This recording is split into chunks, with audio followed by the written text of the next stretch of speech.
Nós vivemos hoje, pelo menos na cultura ocidental, em maior parte, motivados, não somente a nível intuitivo, mas também racionalista, de uma normatividade consequencialista, certo? O que isso quer dizer? Que seria uma maximização do prazer e a redução do sofrimento. E aí, hoje, nós somos praticamente alérgicos ao sofrimento. Então, qualquer situação que te gere algum tipo de angústia, algum constrangimento ou irritação, deve ser combatido e deve ser negado. A questão é que, à medida do nosso sofrimento, claro, de modo gradual, em decorrência do nosso desenvolvimento, é necessário para que a gente possa crescer e florescer, certo? Ninguém vai se desenvolver sem sofrimento. Isso é simplesmente impossível. É que nem querer comer e não engordar. Desculpa, eu gostaria que a água não fosse molhada. Não tem como isso acontecer. Mas é o que a sociedade tenta. Exatamente. Com, sei lá, cirurgia plástica. Então, assim, em alguma medida, ok, a gente pode entender que existem sofrimentos que vão sendo passados e processados à medida do nosso desenvolvimento, certo? Então, tu não pega simplesmente uma pessoa que nunca levantou peso na vida pra levantar 100 quilos no supino. Né? Ela provavelmente vai morrer, certo? Da mesma forma, uma criança. Então, ela também tem que passar por determinados processos e fases na vida dela que estejam adequados com o desenvolvimento cognitivo da faixa etária dela. E uma coisa que eu venho percebendo, que inclusive foi abordado pelo Jonathan Haidt num texto muito interessante, é de que as últimas gerações, principalmente as meninas liberais dos Estados Unidos, elas tendem a ser mais angustiadas e mais deprimidas do que moças e homens conservadores dos Estados Unidos. Por quê? Porque tem todo um sistema de pensamento que é depressor. Então não é exatamente que as pessoas já têm depressão, mas elas têm crenças que geram e reforçam a depressão. Então, por exemplo, catastrofização, que o mundo é dividido entre pessoas boas e más, e que o que não me mata não me torna mais forte, no caso. Como é que eu vou explicar? Seria uma pessoa que não acredita que o sofrimento realmente vai te gerar desenvolvimento. Sim. Entende? Então, eu acredito que esse aspecto é muito relevante, porque eu vejo pessoas no meu canal diariamente falando que elas não querem sair de casa, que elas não querem se relacionar, que elas não querem namorar, porque elas vão sofrer. Sim. Mas qual é o problema exatamente? Você precisa sofrer para entender o mundo, para explorar, para compreender as motivações das pessoas.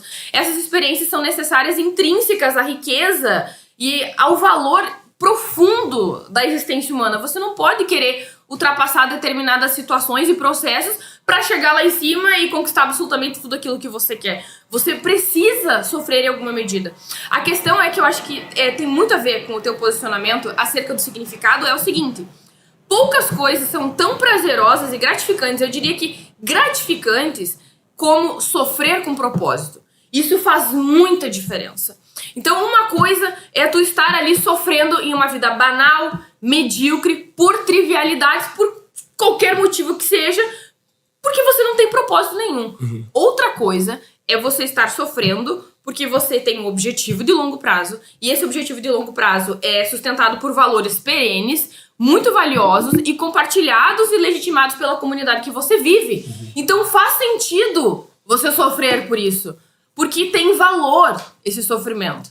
Então, hoje, muitas vezes, as pessoas elas estão sofrendo e não sabendo lidar com essa dor porque são dores sem sentido. Uhum. São dores vazias. É um sofrimento inventado também, de certa Muitas forma. vezes inventado também. Mas eu acredito que uma parte considerável dessa dor, que ela é insustentável, é porque ela não tem valor algum.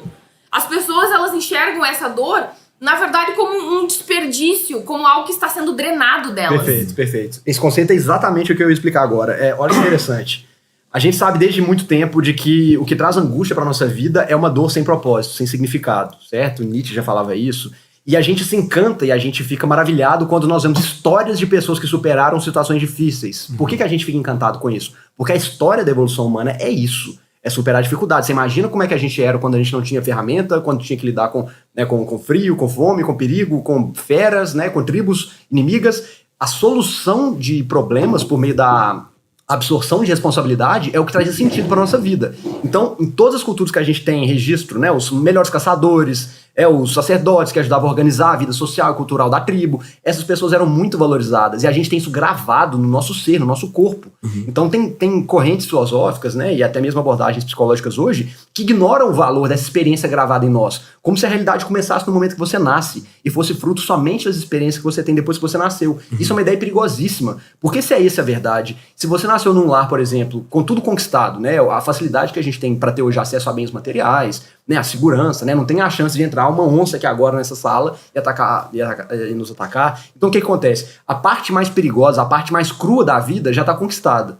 Então se você não tem pelo que lutar, aí essa é uma teoria que eu tenho, é de que você tem um grau de sofrimento e de dor que está disponível na sua vida, na sua cognição. Se não tiver nenhum motivo real pelo qual você vai sofrer, você começa a atribuir valor falso a coisas muito pequenas. E você vira aquela pessoa mesquinha, mexeriqueira, sabe? Que quer dar valor pra uma fofoca, que quer ficar discutindo a vida do outro, sem ter produtividade nenhuma nisso. Ela se distrai em mesquinharias, se perde Sim, nisso. é que, na verdade, a partir do momento em que a gente não precisa brigar por comida, abrigo, e o nosso propósito não é acordar, obter alimento e conseguir reproduzir. Pô, a gente não precisa nem reproduzir mais. A gente usa métodos justamente para não reproduzir. Então a gente quer cada vez menos responsabilidade, cada vez mais prazer, menos desconforto, e a gente começa a ter que atribuir propósito a um propósito que talvez não exista. Não existe. Porque o propósito é sobreviver e reproduzir, biologicamente falando. E aí a gente se perde nessas narrativas. E a falta de uma dimensão transcendente cobrindo toda essa lógica, ela é matadora pelo seguinte: a quantidade de prazer e satisfação que qualquer atividade sensível, sensorial tem pra nós, ela é limitada. Então pensa, por exemplo, quando você come o prato que você mais gosta. Quando você come ele uma vez é muito gostoso. Você come ele pela segunda, pela terceira vez, você não tem o mesmo prazer. Né? Isso é o mesmo princípio de vício, né? A gente tem um princípio de habituação.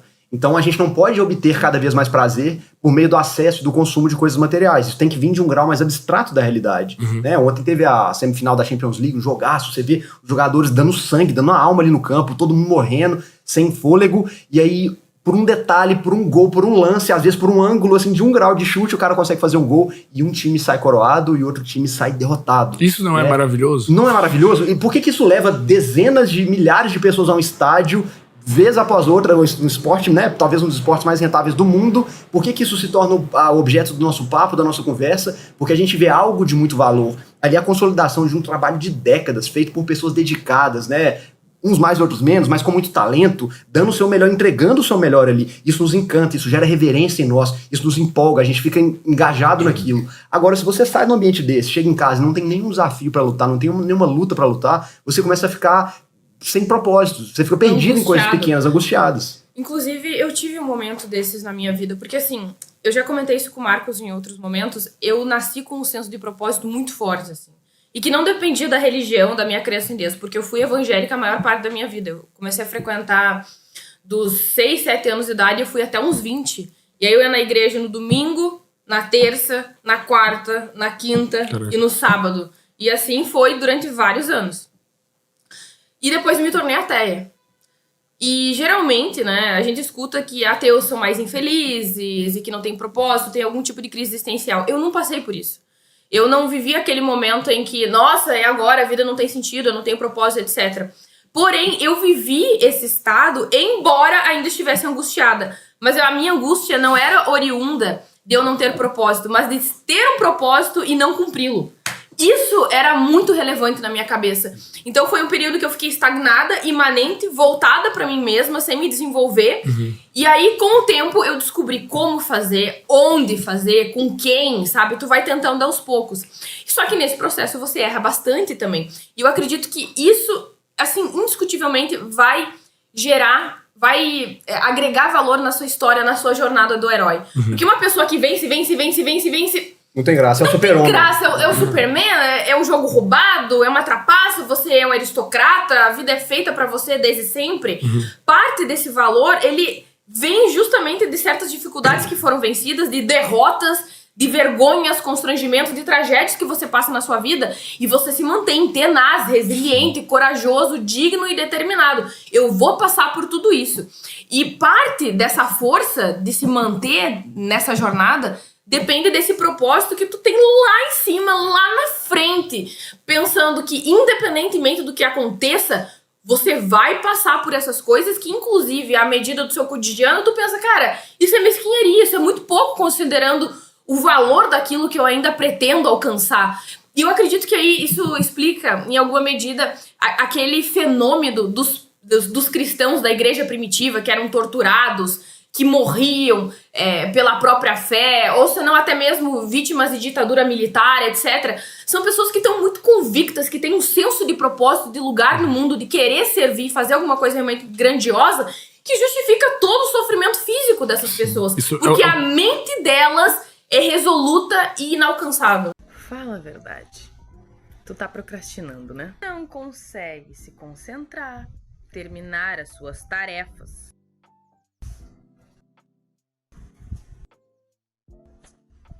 Há anos tentando aprender uma língua e não consegue chegar lá. Sorte a nossa, os caóticos, preguiçosos, desorganizados, que a neurociência e a psicologia avançaram muito nos últimos 50 anos nos estudos sobre os métodos de como nós podemos ser mais produtivos, capazes de finalizar tarefas e também encontrando um propósito na vida. E sim, eu sei como eu posso te ajudar. Mas não é qualquer tipo de ajuda não, viu? Na verdade, é um acesso às melhores técnicas de estudos baseadas em evidências. Acesse agora mesmo. Técnicas de estudos baseadas em evidências. E atenção, se tu não gostar do curso, tu pode pedir o dinheiro de volta. Exatamente isso, sem nenhum tipo de desculpa. Clique no link e aprenda o que tu deveria ter aprendido há muito tempo. Como aprender?